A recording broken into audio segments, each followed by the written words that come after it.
ओम शांति। आज रविवार अव्यक्त बाप दादा के मधुरमा वाक्य सुनते हैं 9/5/21 के। आज बाबा ने कहा निश्चय बुद्धि विजयी रत्नों की निशानियाँ, कि जिसको बापा निश्चय होगा उसको हर कदम में सफलता होगी। उसके मन और वाणी में रूहानियत दिखाई देगी। वह बिंदु बन हर बात को बिंदु लगाएगा। वह किसी बात में उलझेगा नहीं। हर बात में क्वेश्चन मार्क नहीं लगाएगा, बिंदु लगाएगा और उसके चेहरे पर सदा खुशी होगी। आज हम निश्चय बुद्धि विजयी रत्नों की निशानी, आज बाप दादा अपने चारों ओर के निश्चय बुद्धि विजयी रत्नों को देख रहे हैं। हर एक बच्चे के निश्चय की निशानियां देख रहे हैं। कितनी हमें निश्चय है, वो निशानियां बाप दादा हमारे चेहरे से देख रहे हैं। निश्चय की विशेष निशानियां। पहली, जैसा निश्चय वैसा कर्म, और वाणी में हर समय चेहरे पर रूहानी नशा दिखाई देगा। जैसा निश्चय वैसा कर्म, और वाणी में हर समय चेहरे पर रूहानी नशा दिखाई देगा। दूसरा, हर कर्म संकल्प में विजय सहज प्रत्यक्ष रूप में उसे अनुभव होगी। हर कर्म संकल्प में विजय सहज और प्रत्यक्ष रूप में अनुभव होगी, मेहनत के रूप से नहीं, लेकिन प्रत्यक्ष फल व अधिकार के रूप में विजय अनुभव होगी। तीसरा, वे अपने श्रेष्ठ भाग्य, श्रेष्ठ जीवन व बाप और परिवार के संबंध संपर्क द्वारा 1% भी संशय संकल्प मात्र भी नहीं होगा। उसे बाप पे निश्चय होगा, अपने श्रेष्ठ भाग्य पर निश्चय होगा, परिवार से निश्चय होगा, संशय संकल्प मात्र भी नहीं होगा। चौथा, क्वेश्चन मार्क समाप्त कर हर बात में बिंदु बन बिंदु लगाने वाले होंगे। पांचवा, निश्चय बुद्धि हर समय अपने को बेफिक्र बादशाह स्वतः और सहज अनुभव करेगा। क्योंकि बापा निश्चय है तो उसे हर बात में मैं बेफिक्र बादशाह हूँ, ये उसे निश्चित होगा। अर्थात बार बार स्मृति लाने की मेहनत नहीं करनी पड़ेगी। मैं बादशाह हूँ ये कहने की मेहनत भी नहीं करनी पड़ेगी, लेकिन सदा स्थिति के श्रेष्ठ आसन व सिंहासन पर स्थित है ही है। स्थिति के श्रेष्ठ आसन व सिंहासन पर सदा स्थित है।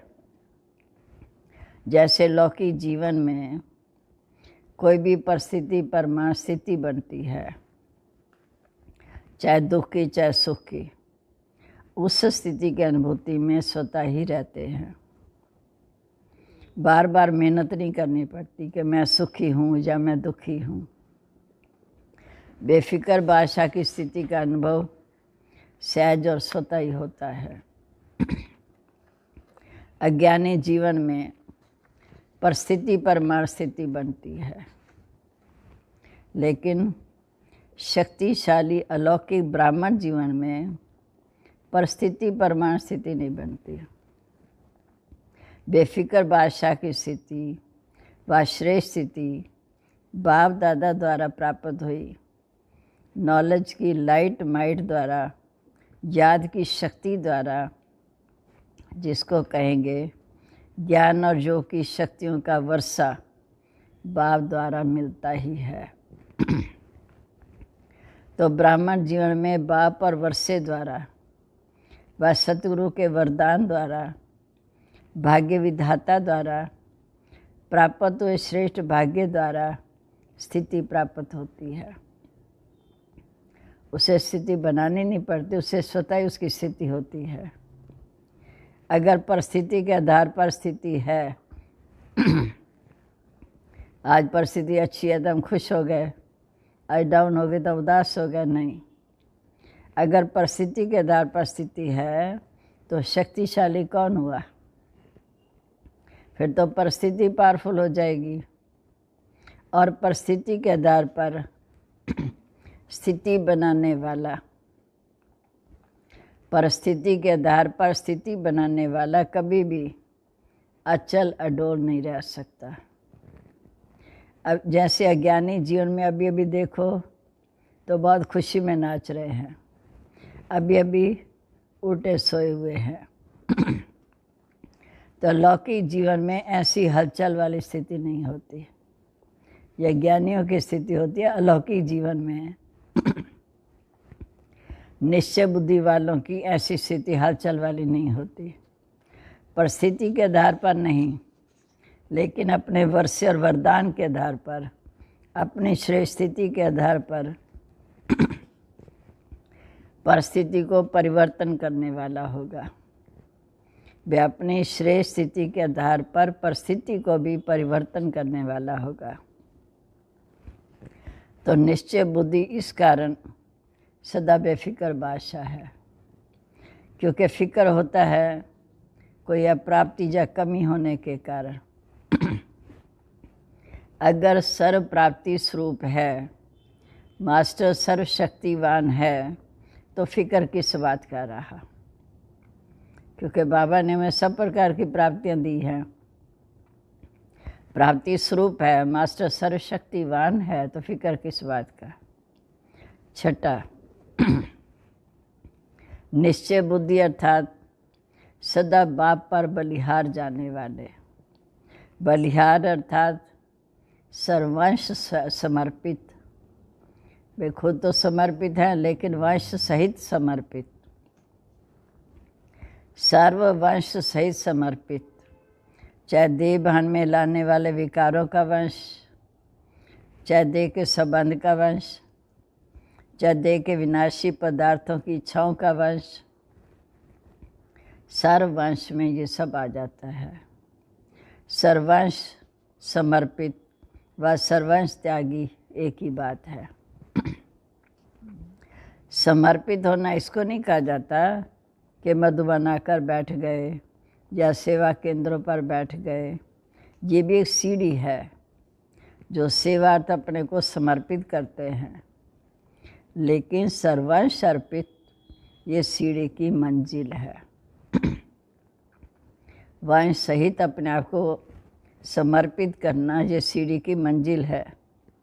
एक सीढ़ी चढ़ गए, लेकिन मंजिल पर पहुंचने वाले निश्चय बुद्धि की निशानी है तीनों ही वंश सहित समर्पित।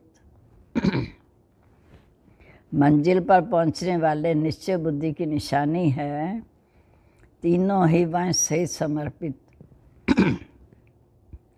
तीनों बातें स्पष्ट जान गए ना कि भी किसी भी परिस्थिति के वश नहीं। वंश तब समाप्त होता है या स्वप्न व संकल्प में भी अंश मात्र नहीं। अगर अंश है तो वंश पैदा हो ही जाएगा। इसलिए सर्वंश त्यागी की परिभाषा बहुत गुह्य है, ये फिर कभी सुनाएंगे। सातवां, निश्चय बुद्धि सदा बेफिक्र और निश्चिंत होगा। निश्चय बुद्धि सदा निश्चिंत और बेफिक्र होगा। हर बात में विजय प्राप्त होने के नशे में निश्चित अनुभव करेगा कि मेरी विजय तो समाई हुई है। हर बात में विजय प्राप्त होने में निश्चित अनुभव करेगा। तो निश्चय, निश्चिंत और निश्चित ये हर समय अनुभव करेगा और कराएगा। निश्चय भी होगा, निश्चिंत भी रहेगा और निश्चित मेरी विजय समाई हुई है ये भी अनुभव करेगा। 8वां, वह सदा स्वयं भी नशे में रहेगा। उनके नशे को देख दूसरों को भी ये रूहानी नशा अनुभव होगा। स्वयं भी नशे में रहेगा और दूसरों को भी उसको देख रूहानी नशा होगा। औरों को भी रूहानी नशे में बाप की मदद से स्वयं की स्थिति से अनुभव कराएगा। निश्चय बुद्धि की व रूहानी नशे में रहने वाले के जीवन की विशेषताएं क्या होंगी? पहली बात, जितना श्रेष्ठ नशा उतना निमित्त भाव। निश्चय बुद्धि और रूहानी नशे में रहने वाले के जीवन की विशेषताएं। पहली, जितनी श्रेष्ठ नशा उतना निमित्त भाव हर जीवन में चरित्र में होगा। निमित्त भाव की विशेषता के कारण निर्माण बुद्धि पर ध्यान देना। जितनी निर्माण बुद्धि होगी उतना निर्माण करते रहेंगे। नव निर्माण कहते हो ना, तो नव निर्माण करने वाली बुद्धि होगी। निर्माण भी होंगे, नव निर्माण भी करेंगे। और जहाँ ये विशेषताएं हैं उसको कहा जाता निश्चय बुद्धि विजयी। निमित्त, निर्माण और निर्माण। अपने आप को निमित्त समझेगा, भाव स्वभाव निर्माण होगा और नव निर्माण के लिए लायक होगा। निश्चय बुद्धि की भाषा क्या होगी? निश्चय बुद्धि की भाषा में सदा मधुरता तो कॉमन बात है, लेकिन उदारता होगी। उदारता माना बड़ा दिल, दूसरों को आगे करने की दिल। उदारता का अर्थ है सर्व आत्माओं के प्रति आगे बढ़ाने की उदारता होगी। हर बात में दूसरों को रिस्पेक्ट देना। पहले आप, मैं नहीं, पहले मैं नहीं, पहले आप। उदारता था दूसरे को आगे रखना। जैसे ब्रह्मा बाप ने सदैव पहले जगत अम्बा या बच्चों को रखा। उदारता था दूसरे को आगे रखना कि मेरे से भी तीखी जगदम्बा है, मेरे से भी तीखे ये बच्चे हैं। ये उदारता की भाषा है। दूसरे को सम्मान देना, दूसरे को आगे रखना, दूसरों का मान बढ़ाना, ये भी उदारता है। जहाँ उदारता है, स्वयं के प्रति आगे बढ़ने की इच्छा नहीं है, वह ड्रामानुसार स्वतः ही मन निश्चित फल प्राप्त हो ही जाता है। जो दूसरों को आगे रखता है उसको स्वयं को आगे बढ़ने की इच्छा नहीं होती, दूसरों को आगे करना। इससे उदारता में स्वतः ही मन निश्चित फल उसे प्राप्त हो ही जाता है।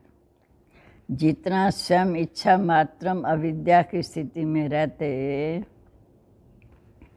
उतना बाप और परिवार अच्छा योग्य समझ उनको स्वतः ही पहले रखते हैं। जितना दूसरों को आगे करते हैं उतना बाप और परिवार स्वतः ही योग्य समझ उनको पहले रखते हैं। तो पहले आप मन में कहने वाले कभी पीछे नहीं रह सकते।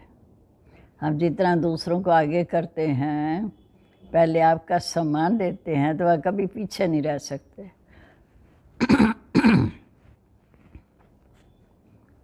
वह मन से पहले आप कहता तो सर्व के द्वारा स्वतः ही आप हो ही जाता है। लेकिन इच्छा वाला नहीं, जिसको इच्छा होगी वो नहीं। जो दूसरों को आगे करता है वह स्वतः ही सर्व द्वारा पहले आप हो ही जाता है। तो निश्चय बुद्धि की भाषा सदा उदारता वाली भाषा, बड़े दिल रखने वाली भाषा, संतुष्टा की भाषा, सर्व के कल्याण की भाषा, ऐसी भाषा वाले को कहेंगे निश्चय बुद्धि विजयी। निश्चय बुद्धि तो सभी हो ना, बाबा पूछते हैं कि निश्चय बुद्धि तो सभी हो ना, क्योंकि निश्चय ही फाउंडेशन है।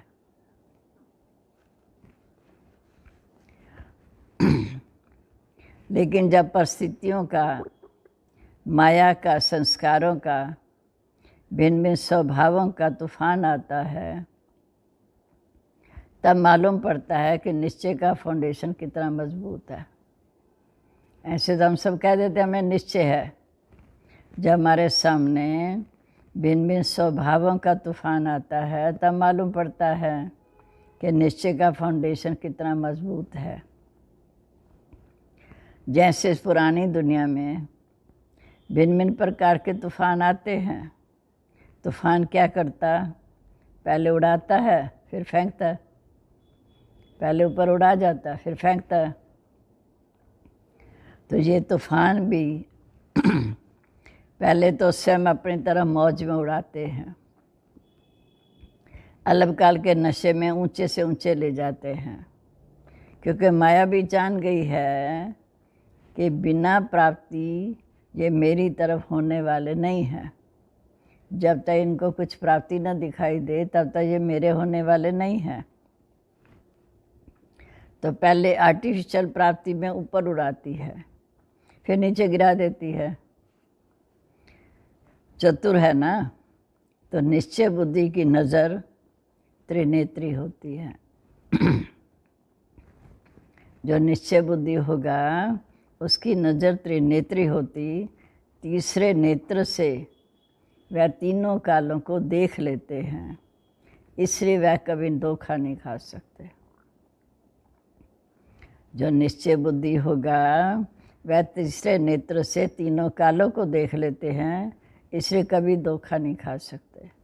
तो निश्चय की परख तूफान के समय होती है। जैसे तूफान बड़े बड़े पुराने वृक्ष के फाउंडेशन को उखाड़ लेता है, तो ये माया के तूफान भी निश्चय के फाउंडेशन को उखाड़ने की कोशिश करते हैं, लेकिन रिजल्ट में उखड़ते कम हैं, हिलते ज़्यादा हैं। उखड़ते कम हैं लेकिन हिलते ज़्यादा हैं। हिलने से भी फाउंडेशन कच्चा हो जाता है। तो ऐसे समय पर अपने निश्चय के फाउंडेशन को चेक करो। जैसे कोई से भी पूछेंगे निश्चय पक्का है, तो क्या कहेंगे? बहुत अच्छा भाषण करेंगे। अच्छा भी है निश्चय में रहना, लेकिन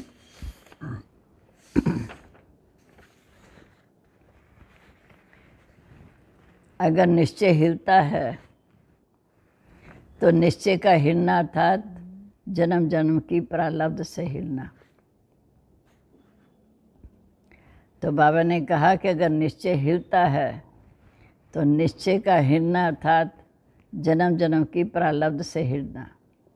इसलिए तूफानों के समय चेक करो, कोई हद का मान शान ना दे, या व्यर्थ संकल्प के रूप में माया के तूफान आए तो चाहना रखते हो, वह चाहना अर्थात इच्छा पूर्ण ना हो। ऐसे टाइम पर जो निश्चय है कि मैं समर्थ बाप की समर्थ आत्मा हूँ, ये याद रहता है, यह व्यर्थ समर्थ के ऊपर विजयी हो जाता है। उस समय व्यर्थ चलते हैं तो शक्तिशाली संकल्प पर विजयी हो जाते हैं। अगर व्यर्थ विजय प्राप्त कर लेता है तो निश्चय का फाउंडेशन तो हिलेगा ना। अगर व्यर्थ समर्थ के ऊपर विजयी बन जाता, व्यर्थ ज़्यादा चलते हैं, समर्थ दब जाते हैं, तो विजयी बन जाते, फिर तो उस व्यर्थ विजयी बन जाता। अगर व्यर्थ विजय प्राप्त कर लेता है तो निश्चय का फाउंडेशन तो हिलेगा ना। समर्थ की बजाय वो फिर अपने को कमज़ोर आत्मा अनुभव करेगा। देश शिकस्त हो जाएंगे। इसलिए कहते हैं कि तूफान के समय अपने आप को चेक करो कि माया के व्यर्थ संकल्पों के तूफान आए, उस समय अपने आप को चेक करो। हद का मान शान मैंपन रूहानी शान से नीचे ले आता है। हद का मान शान मैंपन रूहानी शान से नीचे ले आता है, अर्थात देह भान में ले आता है।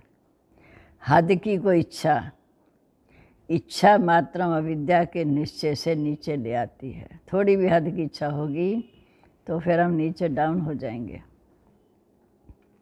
तो निश्चय का अर्थ ये नहीं है कि मैं शरीर नहीं, मैं आत्मा हूँ, लेकिन मैं कौन सी आत्मा हूँ।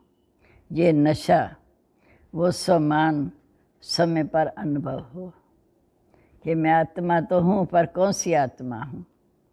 इसको कहते हैं निश्चय बुद्धि विजयी। कोई पेपर है ही नहीं और कहे कोई पेपर है ही नहीं और कहे मैं तो पास ही तानर हो गया, तो उसको कौन मानेगा। सर्टिफिकेट चाहिए ना। कितना भी कोई पास हो जाए, कितनी भी कोई डिग्री ले लेवे, लेकिन जब तक सर्टिफिकेट नहीं मिलता तो उसकी कोई वैल्यू नहीं रहती। पेपर के समय पेपर दे, पास हो, सर्टिफिकेट ले, बाप से ले, परिवार से ले, तब उसको कहेंगे निश्चय बुद्धि विजयंती। पेपर के समय पेपर दे, पास हो, सर्टिफिकेट ले, बाप से, परिवार से, तब उसको कहेंगे निश्चय बुद्धि विजयी। समझा। तो फाउंडेशन को भी चेक करते रहो। निश्चय बुद्धि की विशेषता सुनी ना। जैसा समय वैसे रूहानी नशे में दिखाई दे। सिर्फ अपना मन खुश ना हो, लेकिन मेरे से दूसरे भी खुश हों। सभी अनुभव करें कि हाँ, ये नशे में रहने वाली आत्मा है। सिर्फ मन पसंद नहीं, लेकिन लोग पसंद, बाप पसंद। इसको कहते हैं विजयी रतन। अच्छा, सर्व निश्चय बुद्धि विजयी रत्नों को, सर्व निश्चिंत बेफिक्र बच्चों को, सर्व निश्चित विजय के नशे में रहने वाली रूहानी आत्माओं को, सर्व तूफानों को पार कर तूफान अनुभव करने वाली विशेष आत्माओं को, सदा अचल अडोल एक स्थिति में स्थित रहने वाले निश्चय बुद्धि बच्चों को बाप दादा का याद, प्यार और नमस्ते। रूहानी बच्चों की रूहानी बाप दादा को नमस्ते। नमस्ते बाबा, गुड मॉर्निंग। शुक्रिया बाबा, आज हमें कितना निश्चय पर अटूट किया। अब विदेशी भाई बहनों से बाप दादा की मुलाकात। अपने को समीप रतन अनुभव करते हो। समीप रतन की निशानी क्या है? वह सदा सहज और स्वतः ज्ञानी तो आत्मा, योगी तो आत्मा, गुण मूर्त सेवाधारी अनुभव करेगी। जो बाप दादा के सदा समीप हैं वो ज्ञानी तो आत्मा, योगी तो आत्मा, गुण मूर्त सेवाधारी आत्मा अनुभव करेंगे। समीप रतन के हर कदम में ये चार विशेषताएं सहज ही स्वतः दिखाई देंगी। एक भी कम नहीं। न ज्ञान में, न योग में, न धारणा में, न सेवा में। ज्ञान में कम हो, योग में तेज हो, या दिव्य गुणों की धारणा में कमज़ोर हो, तो सब में सदा सहज अनुभव करेगा। ऐसा नहीं होगा किसी में कम, किसी में ज़्यादा। समीप रतन किसी भी बात में मेहनत अनुभव नहीं करेंगे, लेकिन सहज सफलता अनुभव करेंगे। समीप रतन किसी भी बात में मेहनत अनुभव नहीं करेंगे, लेकिन सहज सफलता अनुभव करेंगे, क्योंकि बाप दादा बच्चों को संगम युग पर मेहनत से छुड़ाते हैं। 63 जन्म तो मेहनत की, 63 जन्म तो बाप को ढूंढने की बड़ी मेहनत की, प्राप्ति की इच्छा रखी। अब बाबा मेहनत से छुड़ाते हैं। चाहे शरीर की मेहनत की, चाहे मन की मेहनत की, बाप को प्राप्त करने के लिए भिन्न भिन्न सहज साधन अपनाते रहे। तो ये मन की मेहनत की ना 63 जन्म। और धन की भी देखो, जो सर्विस करते हो, जिसको बाप दादा नौकरी कहते हैं, उसमें भी देखो कितनी मेहनत करते हो। उसमें भी तो मेहनत लगती है ना। बाबा कहते अभी आधा कल्प के लिए ये नौकरी नहीं करेंगे। सतयुग त्रेता में नौकरी करने की आवश्यकता नहीं, इससे भी छूट जाएंगे। ना लौकिक नौकरी करेंगे, ना भक्ति करेंगे, दोनों से मुक्ति मिल जाएगी। अभी भी देखो, चाहे लौकिक कार्य करते भी हो, लेकिन ब्राह्मण जीवन में आने से लौकिक कार्य करते हुए अंतर लगता है ना। ब्राह्मण जीवन में आने से लौकिक कार्य करने में भी अंतर लगता है। अभी ये लौकिक कार्य करते भी डबल लाइट रहते हो। ब्राह्मण जीवन में लौकिक कार्य करते भी डबल लाइट रहते हो। क्यों? क्योंकि लौकिक कार्य करते भी ये खुशी रहती है कि ये कार्य अलौकिक सेवा के निमित्त है। मैं कर रहा हूँ नहीं, अलौकिक कार्य की सेवा के निमित्त है। अपने मन की तो इच्छाएं नहीं हैं, तो जहाँ इच्छा होती वहाँ मेहनत लगती है। अभी निमित्त मात्र करते हो, क्योंकि मालूम है तन मन धन तीनों लगाने से एक का पदम गुना अविनाशी बैंक में जमा हो जाता है। तन मन धन तीनों लगाने से एक का पदम गुना अविनाशी बाप के बैंक में जमा हो जाता है। फिर जमा हुआ आधा युग खाते रहेंगे, 2500 वर्ष खाते रहेंगे। पुरुषार्थ से योग लगाने का, ज्ञान सुनने सुनाने का, इस मेहनत से छूट जाएंगे। सतयुग त्रेता में कोई मेहनत नहीं करनी पड़ेगी। कभी कभी क्लासेस सुनकर थक जाते हैं ना, वहाँ तो लौकिक राजनीति पढ़ाई भी जो होगी वह भी खेल खेल में होगी। इतने पोथे नहीं होंगे पुस्तकों के, इतने किताब याद नहीं करने पड़ेंगे, सब मेहनत से छूट जाएंगे। कईयों को पढ़ाई का बोझ होता है। संगम युग पर मेहनत से छूटने के संस्कार भरते हो ना। संगम युग पर मेहनत से छूटने के संस्कार अपने में भरते हो। चाहे माया के तूफान आते भी हैं, लेकिन ये माया से विजय प्राप्त करना भी एक खेल समझते हो, मेहनत नहीं। खेल में भी क्या होता है, जीत प्राप्त करनी होती, तो माया से भी विजय प्राप्त करने का खेल करते हो ना। खेल खेल में ही माया से विजय प्राप्त करते हैं ना। खेल लगता है जब बड़ी बात लगती है। जब मास्टर सर्वशक्तिवान स्टेज पर स्थित होते हो तो खेल लगेगा ना, कि मैं मास्टर सर्वशक्तिवान हर सीन को साक्षी देख रहा हूँ, तो खेल दिखाई देगा। और ही चैलेंज करते हो कि आओ आधा कल्प के लिए विदाई लेकर जाओ। तो विदाई समारोह मनाने आते हैं, लड़ने नहीं आते। विजयी रतन हर समय हर कार्य में विजयी है।